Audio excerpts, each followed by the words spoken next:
이 시간에는 우리도 거룩한 자 되어라는 제목 가지고 같이 우리 은혜 나누기를 원합니다. 남자들이 군대 가면 태권도를 배웁니다.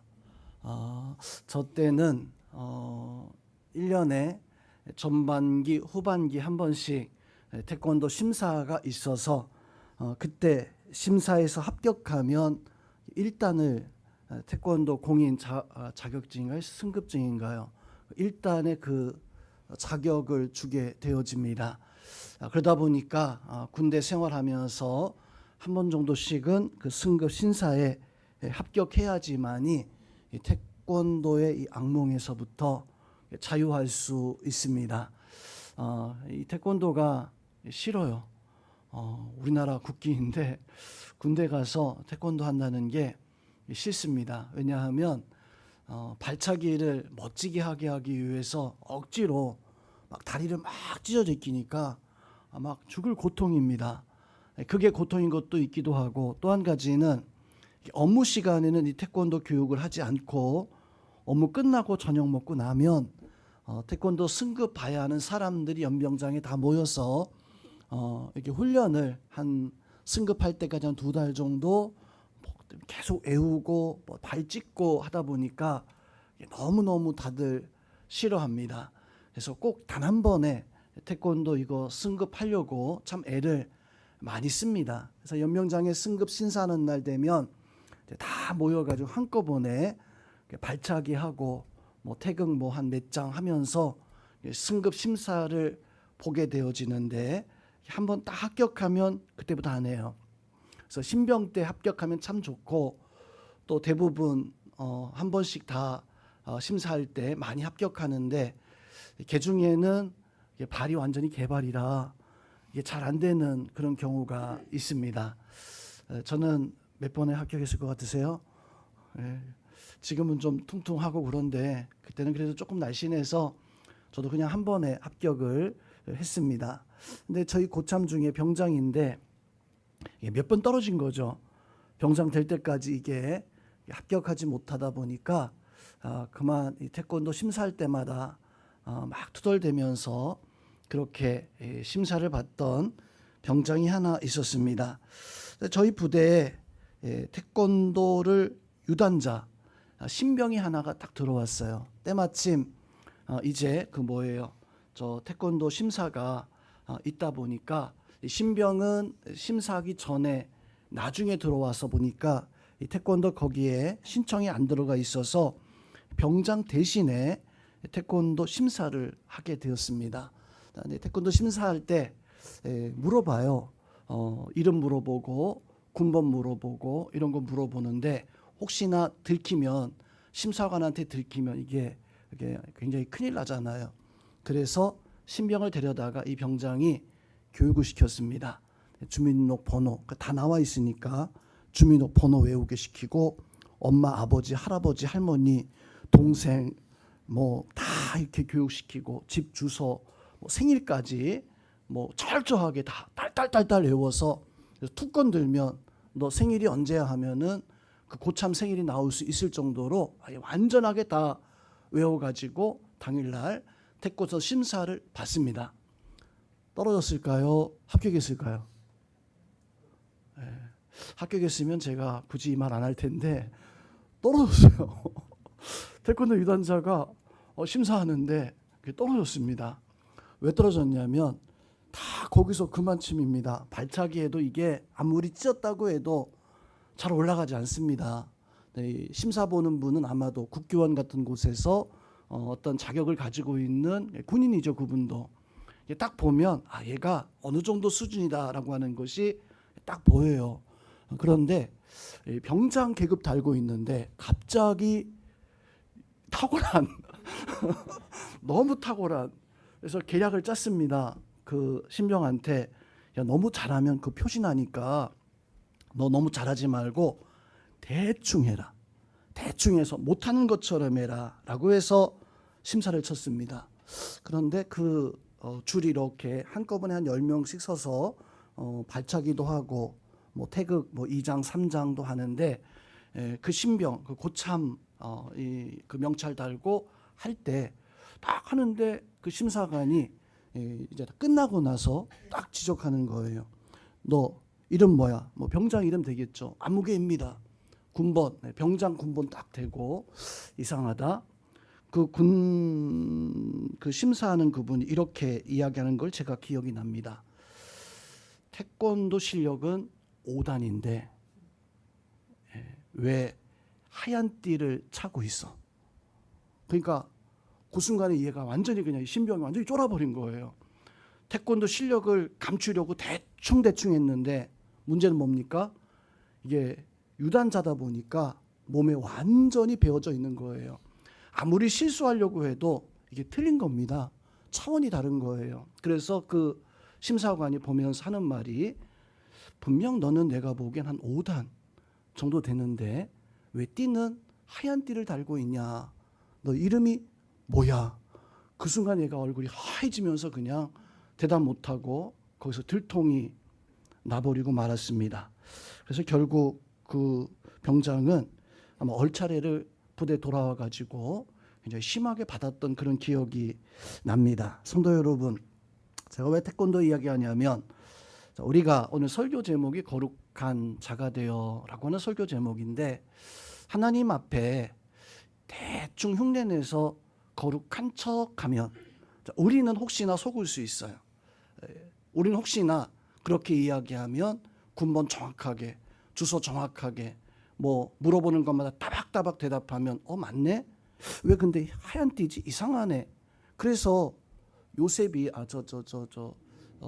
이삭이 야곱한테 속잖아요.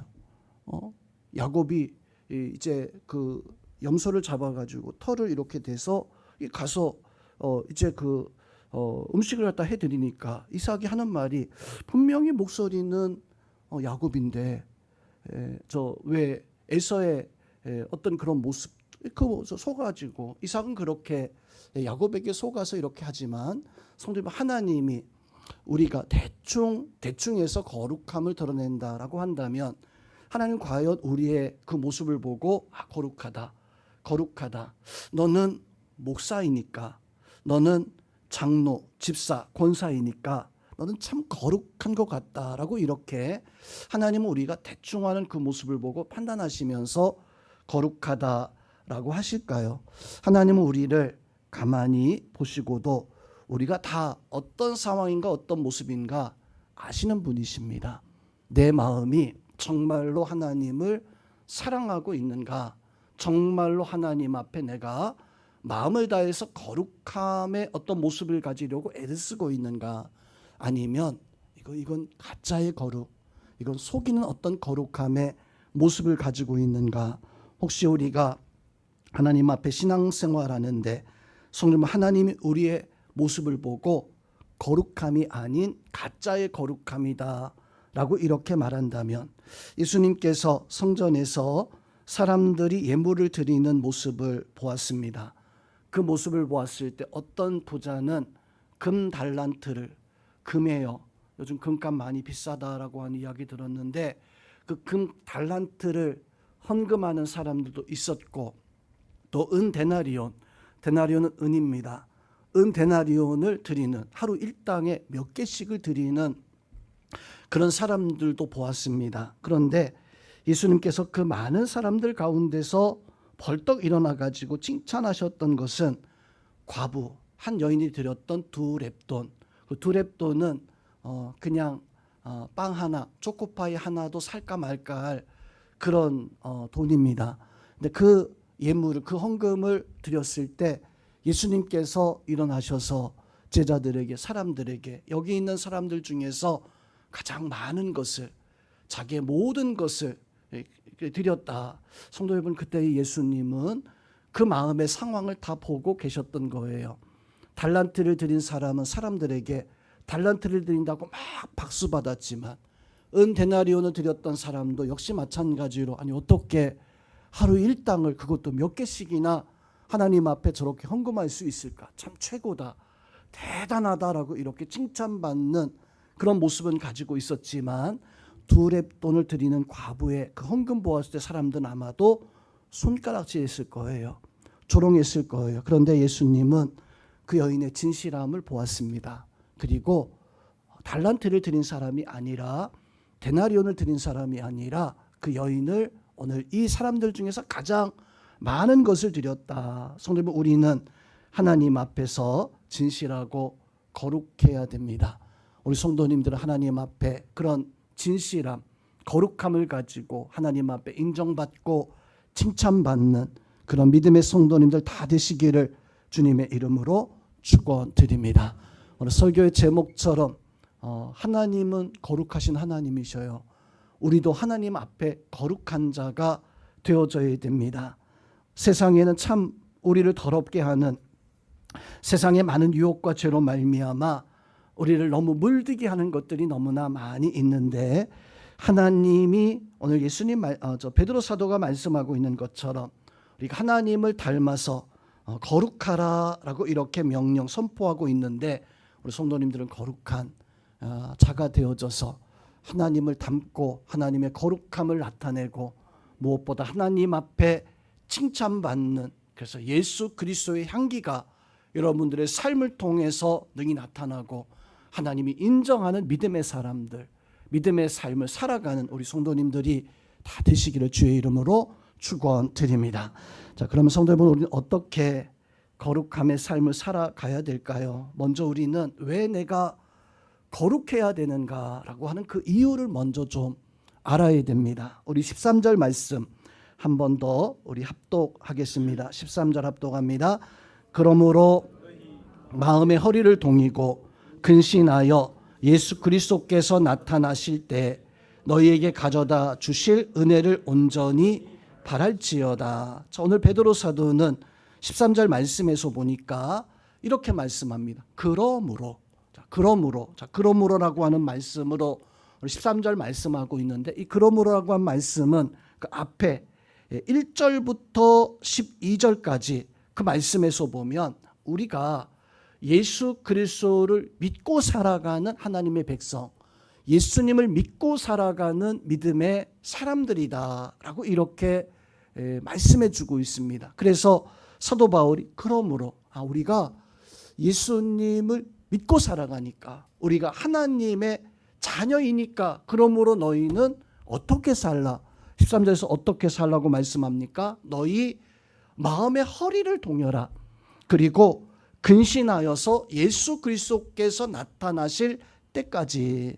성도님, 오늘 사도 베드로는 우리에게 예수 그리스도가 나타나실 때까지 우리는 허리를 바짝 조이고 그리고 근신하면서 이 거룩하라는 거예요. 언제까지요? 예수 그리스도께서 다시 오실 때까지. 자, 오늘 15절부터 16절 말씀을 보면은요, 하나님이 우리에게 거룩하게 살라라고 말씀하는데, 15절부터 16절까지 말씀에서 보면 이렇게 말씀합니다. 오직 너희를 부르신 거룩한 자처럼 너희도 모른 행실이 거룩한 자 되어. 16절에 내가 거룩하니 너희도 거룩하라. 네 번을 강조합니다. 네 번을 강조하면서 말씀하기를, 세상을 우리가 살아가는 방법이, 예수님 믿고 살아가는 우리의 방법, 우리의 방식이 어떤 방식이냐, 그것은 거룩하라는 거예요.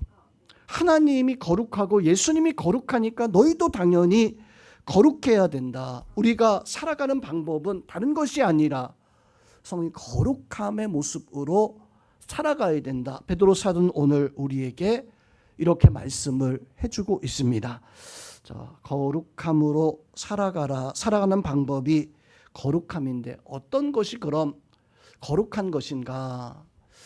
찬송가에 보면 찬송을 작사 작곡한 사람 가운데 제니 크로스비라고 하는 이분은 앞을 보지 못하는 장애가 있는 그런 여인입니다. 제니는 앞을 보지 못하면서도 뭐 피아노 같은 거, 악보 같은 것들을 못하잖아요. 앞을 보지 못하니까. 그래서 그 내용은 제가 잘 모르겠는데, 찬송가를 한 9천여 편의 찬송가를 이 제니 크로스비가 만들었다 하더라고요. 우리나라 찬송가에도 21개, 제니 크로스비의 찬송이 21개가 들어가 있습니다. 어떤 찬송인가 좀 보면은 우리 찬송가 보면은요, 뒤에 보면 아마 페이지 수가, 찬송가의 페이지 수가 나와 있을 겁니다. 거기 720페이지 보면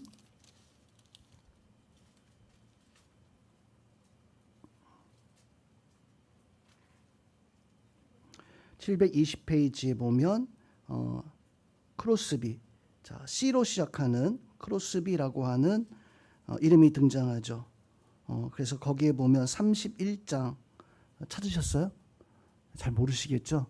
네. 못 찾으신 분은 한번 옆에 있는 720페이지 작사자, 작곡자, 편곡자 색인 찾으신 분 있으세요? 네, 못 찾으시면 뭐 그냥 말고요.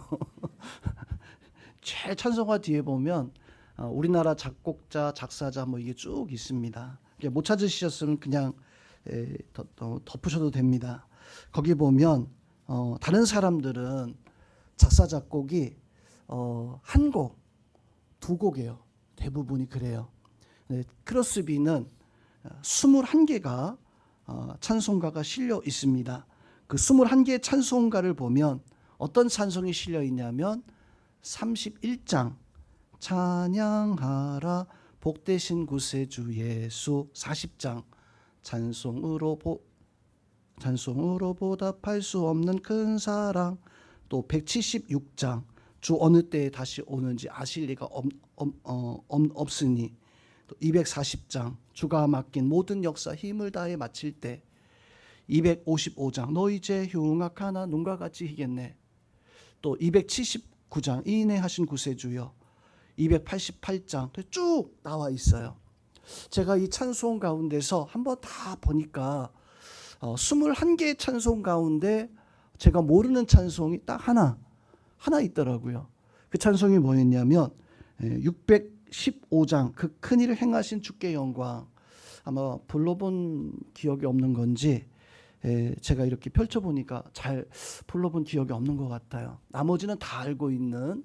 제가 왜 설교하다 갑자기 제니 크로스비에 대한 이야기를 하냐면, 성도 여러분, 이 크로스비는 눈이 앞을 보지 못했다 그랬습니다. 앞을 보지 못했던 이유는 어렸을 때 이 크로스비를 이렇게 보살펴주던 보모가 있었습니다. 그런데 이 아이를 돌보다가 그만 실수해가지고 그 아이의 그냥 눈을 뭐 찔렀는지 뭐 어떻게 했는지 해서 눈을 아예 보지 못하게 하는, 그래서 그 보모 때문에 이 크로스비가 앞을 보지 못하게 되어지는 그런 장애를 가지게 되어진 거예요. 크로스비가 이제 나중에 수많은 찬송 9천여 곡의 찬송을 이제 만들고 나서 한 기자가 와가지고, 신문 기자가 물었습니다. 당신의 눈을 멀게 한 그 사람을 지금 만나게 되어진다면 당신은 뭐라고 이야기하겠습니까? 당신 그렇게 참 수없이 주옥 같은 찬송을 만들었는데, 당신의 눈이 더 밝았으면 더 많은 찬송을 만들었을 텐데 그 보모를 만나면 당신은 뭐라고 하겠습니까? 그랬더니 크로스비가 하는 말이, 저요, 그 보모를 만나면 저는 고맙다. 당신 너무너무 고맙다. 아니 왜요? 왜 고맙다고 하겠습니까? 평생 앞을 보지 못하는 그런 맹인으로 살게 한 사람인데 왜 고맙다고 할 것입니까? 만약에 내가 성한 눈으로 볼 수 있었다면 나는 세상에 죄악된 것을 보면서, 세상에 좋은 것들을 보면서 아마 나는 하나님을 찬양하는 곡들을 단 한 곡도 만들지 못했을 텐데, 그 사람이 나에게 어떤 그 뭐 실수 뭐 그런 것들이지만 그 사람들이 나한테 행한 것은, 그것은 어떤 잘못 행한 게 아니라 그게 은총이었다. 하나님의 놀라운 계획이었다. 하나님이 나를 이렇게 수없이 많은 찬송을 만들게 한 그런 사람이었었기 때문에 나는 그분을 만나면 난 눈물을 흘리면서 나는 그분에게 정말 감사합니다, 정말 고맙습니다 라고 이렇게 이야기하겠다. 성도 여러분, 오늘 베드로 사도가 오늘 13절 말씀, 그러므로 우리가 허리띠를 동이고 근신하여서 예수 그리스도께서 다시 오실 때까지 바로 거룩함의 삶을 살아가라라고 하는 것이 우리는 어렵게 생각합니다. 우리 힘들게 생각해요. 아니 어떻게 우리가 예수 그리스도 그 은혜 가운데서는 우리가 어떻게 살아갈 수 있는가. 때로는 사람이라 넘어지기도 하고 그렇게 세상의 더러움과 유혹에 끌려다기도 하는데, 성도 여러분, 성경에서 거룩하다라고 하는 이 말씀의 그 뜻의 의미는 다른 말이 아니에요. 구별되었다라고 하는, 성도 여러분, 우리는 구별되어져야 됩니다. 성도 여러분, 구별되시기를 주님의 이름으로 축원드립니다. 어떻게 구별되어집니까? 두 번째, 어떻게 해야지 내가 구별되어질 수 있나? 어떻게 해야지 내가 거룩해질 수 있나? 자, 15절 말씀을 한번 합독하겠습니다. 15절 말씀 합독합니다. 오직 너희를 부르신 거룩한 이처럼 너희도 모든 행실에 거룩한 자가 되라. 너희를 부르신 거룩한 자, 예수 그리스도처럼 너희도 모든 행실에 거룩한 자가 되어져라. 오늘 이 말씀을 들으면 나는 안 되는 거구나. 거룩함의 삶을 살려고 하지만 오늘 15절 말씀에서 보니까 우리를 부르신 거룩한 자 예수 그리스도처럼 너희도 거룩하라. 그러면 나는 거룩함은 나는 안 되는 거구나. 나 어떻게 내가 예수님하고 똑같이 예수님처럼 내가 거룩해질 수 있어? 나는 안 되는 것이구나. 혹 이렇게 단정할 수 있어요. 예수님처럼 나 못 살겠다. 어떻게 내가 이 예수님처럼 살겠는가? 자, 그런데 14절 말씀을 한 번 더 우리 합독하겠습니다. 예수님처럼 살 수 없는 우리가 어떻게 예수님처럼 살라고 하는가? 같이 합독합니다. 너희가 순종하는 자식처럼 전에 알지 못할 때에 따르던 너희 사욕을 본받지 말고. 자, 오늘 15절 말씀 앞에 우리가 예수님처럼 살아가는 방식에 대해서 14절에서 이건 거룩함의 삶의 모습이에요. 자, 거룩함의 삶의 모습이 어떤 삶의 모습이냐면 너희가 순종하는 자식처럼 전에 알지 못한 때에 따르던 너희 사욕을 본받지 말라. 순종하는 자식은 예수님께서도 비유로도 말씀하신 것이 있습니다. 두 아들이 있었는데 그 두 아들에게 아버지가 명령합니다. 아들아, 저 밭에 가서 포도밭에 가서 좀 오늘 일 좀 하자라고 했을 때 첫째 아들은 아버지의 그 말씀 듣고 네, 알겠습니다. 제가 오늘 아버지 말씀대로 밭에 가서 열심히 일하겠습니다. 그렇게 아버지에게 넙죽 대답을 했어요. 둘째 아들에게 아버지가 야, 너도 저 첫째 형하고 같이 가서 포도밭에 가서 좀 일 좀 해라 라고 했더니 이 둘째는요, 아버지의 그 말을 듣고 싫어요. 힘들어요. 나 잘래요. 나 놀래요. 하면서 아버지한테 안 간다고, 못 간다고 딱 거절해 버렸어요. 자, 그런데 이 둘째 아들이 이제 일할 때가 가만히 되니까 형하고 나가야 되는데 아버지가 나한테 이야기했었던 그 말을 생각해 보니까 마음이 좀 그런 거예요. 아버지가 나한테 말씀하신 건데 내가 그 말씀을 따라야 되는데, 그래서 형은 나 일하러 갔겠지 생각해서 창고에 가가지고 삽 들고 곡괭이 들고 포도밭에 가서 일을 하기 시작했습니다.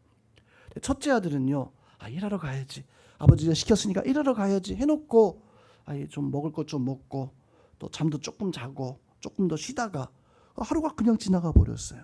그리고 예수님께서 물으시잖아요. 첫째 아들과 둘째 아들 가운데 누가 정말로 순종한 사람이냐? 성도 여러분, 오늘 말씀에 너희가 순종하는 자식처럼 전에 알지 못하던 때에 따른 너희의 사욕을 본받지 말라. 성도, 거룩함의 삶은요, 다른 게 아니에요. 이전에 내가 하나님의 말씀대로 살아가지 못하던 사욕, 내 욕심과 내 즐거움과 내 모습을 따라 살아가던 그 모습을 그냥 그대로 가지고 살아가는 게, 이게 거룩함의 삶을 살지 못하는. 그럼 거룩함의 삶은 뭡니까? 반대잖아요. 과거에 내가 그렇게 살지 못했는데, 그렇게 행하지 못했는데, 하나님의 뜻에 하나님의 말씀대로 살지 못했는데, 생각해 보니까 내가 이제 이렇게 살면 안 되겠다 생각되는 거예요. 그래서 내 욕심을 내려놓고 내 주장을 내려놓고 예수님처럼 살고자 애를 쓰는 우리 성도님들은 과거의 모습을 버리고 지금 예수님을 따르는 삶을 살아가고 있습니다. 그렇죠? 그렇지 않아요? 과거 똑같아요? 나 과거같이 똑같이 죄짓고 그렇게 살아가고 있습니까? 분명히 오늘 이 자리에 있는 우리 성도님들은 과거에 예수님을 모르던 시대에 불순종하던 즐기던 죄 가운데 있던 그런 모습은 이제 아니고 달라졌어요. 바뀌어졌어요. 누구처럼? 예수님 때문에. 성령, 그러면 우리는요 거룩한 자가 되어가고 있는 중입니다. 믿으시기를 주님의 이름으로 축원드립니다. 그리고 오늘 15절에서 말씀하고 있는 것처럼 너희를 부르신 예수님처럼 이제 내가 예수님 따라가기를 더욱더 애쓰고 수고할 수, 이미 거룩한 자가 되어 있기에 그것을 지키고 그것을 위해서 살아갈 수 있는 그런 믿음의 사람들이 되어질 수 있는 은혜가 있기를 주님의 이름으로 축원드립니다. 제가 그 성경책 말고요, 어렸을 적에는 지금처럼 이제 교회 신앙 서적이 옛날에는 그렇게 흔하지 않았었던 것 같아요. 책값도 그 당시에는 좀 비싸다. 어렸을 때는 비싸다라고 생각했었고, 또 책도 지금처럼 기독교 서점이 저희 동네에 있었던 게 아니라 저 옥천에서 대전 시내 나가야지만이 한 시간 버스 타고 나가야지만이, 그것도 찾아가야지만이, 기독교 서점 하나 있는 곳 가야지만이 거기서 책을 살 수 있는데 책을 살 수가 없었어요. 그 당시에 제가 좀 책을 하나 이제 어떻게 구한 것이 있었는데, 그 책이 그겁니다. 그리스도를 본받아. 교회 안에서는 참 유명한 책입니다. 신학을 공부하는 사람들은 그래도 한 번 정도씩은 다 읽어보신, 혹시 오늘 이 자리에도 그리스도를 본받아라고 하는 책을 읽어보신 분 있으십니까? 오직 성경. 성경만 읽으세요? 오직 성경만. 자, 그 책에 보면은요, 그렇게 나와 있습니다. 책에 어떤 제목이 있으면 제목이 있고 그 밑에 성경 구절이 하나 이렇게 딱 박혀 있어요. 그리고 그 성경 구절 밑에 그 성경 구절을 묵상한 내용이 이렇게 쭉 나와 있습니다. 제가 왜 이 책을 이야기하냐면, 이 책의 특징이 무엇이냐면 성경이에요. 성경에 대한 것들을 가지고 어떤 믿음의 어떤 이야기를 하는 그런 내용을 가지고 있습니다. 성경 말씀 한 구절 적혀 있고 그 구절에서 받았던 바 은혜에 대해서 말씀하고 있는, 내가 어떻게 이 성경 말씀대로 살아야 될지, 내가 어떻게 행해야 될지. 그래서 그 책의 이름이 그리스도를 본받아. 책 이름을 좀 바꿔서 말하면 성경책대로 살기라고 하는 그런 내용을 가지고 있는 책이라고 할 수 있어요. 성령은 우리에게 거룩함의 삶은요 다른 것이 아닙니다. 예수님이 나를 보시고 무엇을 기뻐하실까? 내가 과거의 모습을 버리고 이제는 예수님처럼 살아갈 수 있는 내 밑바닥에 하나님의 말씀이, 성경의 그 역사가, 예수 그리스도의 그 모습이 깔려져 있는, 이미 우리는 그런 삶을 살아가고 있습니다.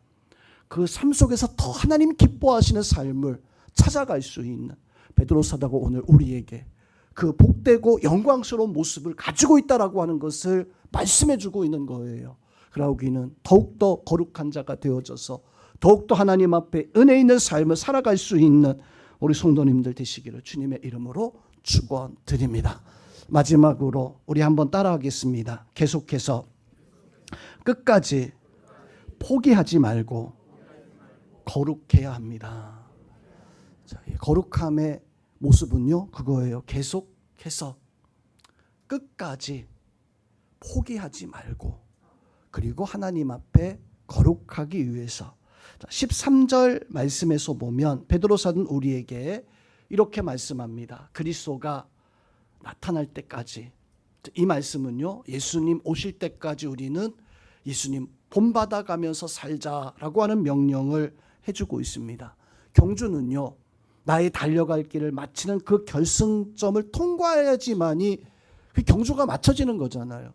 경주가 중간까지 1등 하다가 그 목적지에서 그냥 쓰러졌다면, 통과하지 못했다면 꼴찌예요. 제일 나중에 들어온 사람보다 아무리 빨리 달렸다 할지라도 통과하지 못한 사람은 경기를 마치지 못한. 우리가 하나님 앞에 거룩한 자의 삶을 살아가기 위해서는 마지막까지 승리하며 하나님 앞에 살아갈 수 있는 그런 은혜가 우리 가운데 있어야 됩니다. 우리 성도님들은 바로 하나님이 우리를 거룩하다, 하나님은 우리를 거룩하다라고 이렇게 불러주십니다. 그러하게 우리는 그 거룩함을 가지고 예수 그리스도를 바라보며 끝까지 포기하지 말고, 그리고 이 예수님 앞에 계속해서 하나님의 거룩함을 이뤄갈 수 있는 우리 모든 성도님들 다 되시기를 주님의 이름으로 축원드립니다.